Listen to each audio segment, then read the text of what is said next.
होली के पर्व से ठीक पहले के 8 दिनों को होलिका अष्टक कहा जाता है। ऐसी मान्यता है कि इन 8 दिनों तक कोई भी शुभ मांगलिक कार्य नहीं किया जाना चाहिए। इन दिनों 16 संस्कारों में से किसी भी संस्कार को किया जाना वर्जित बताया गया है। भावी वित्त चैनल में आप सबका अभिनंदन। यदि आप इस चैनल पर नए हैं तो चैनल को सब्सक्राइब अवश्य करें, साथ ही वीडियो को लाइक एवं शेयर कर इस चैनल को अपना सहयोग भी अवश्य प्रदान करें। ज्योतिष शास्त्र के अनुसार होलिका अष्टक में सभी शुभ कार्यों को किया जाना वर्जित होता है, क्योंकि इन 8 दिन 8 ग्रह उग्र अवस्था में रहते हैं। इन 8 दिनों में अष्टमी को चंद्रमा, नवमी को सूर्य, दशमी को शनि, एकादशी को शुक्र, द्वादशी को गुरु, त्रयोदशी को बुध, चतुर्दशी को मंगल तथा पूर्णिमा को राहु अपने उग्र रूप में रहते हैं।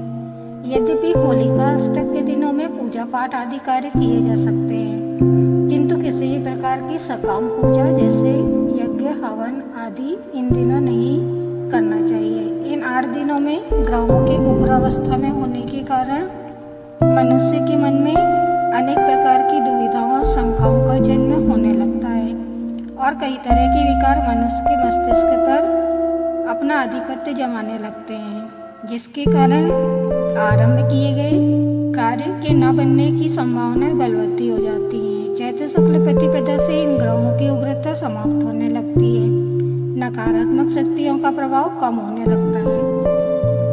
पौराणिक कथा के अनुसार हिरण्यकश्यप ने अपने पुत्र प्रहलाद को विष्णु भक्ति से विमुख करने और हिरण्यकश्यप को ही भगवान मानकर प्रहलाद द्वारा न पूजे जाने के कारण अनेक यातनाएं दी थी, लेकिन इन सारे प्रयासों में विफल होने पर उसने होली से ठीक 8 दिन पहले प्रहलाद को मारने के प्रयास आरंभ कर दिए थे, जो उसकी बहन होलिका के अंत के साथ ही समाप्त हो गए थे।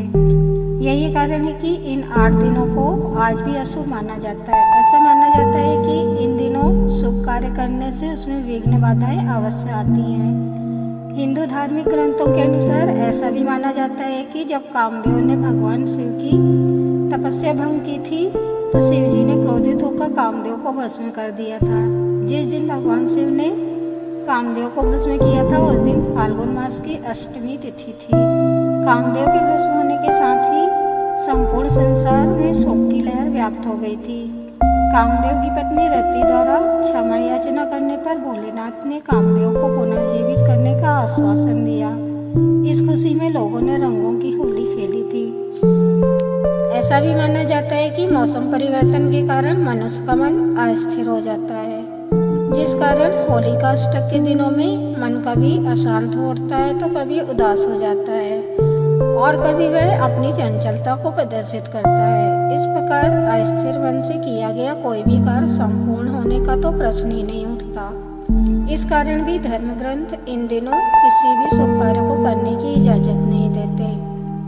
होलिका अष्टक से होली के पर्व की शुरुआत होती है। होलिका अष्टक के प्रथम दिन से होलिका दहन और होली के उत्सव की तैयारियां शुरू हो जाती हैं। होलिका अष्टक के दिनों में वातावरण में बैक्टीरिया और वायरस की सक्रियता बढ़ जाती है। मौसम के इस संधि काल में अर्थात सर्दी का मौसम समाप्त होकर ग्रीष्म ऋतु की शुरुआत में हमारे शरीर पर सूर्य की पराबैंगनी किरणों का भी विपरीत प्रभाव पड़ता है।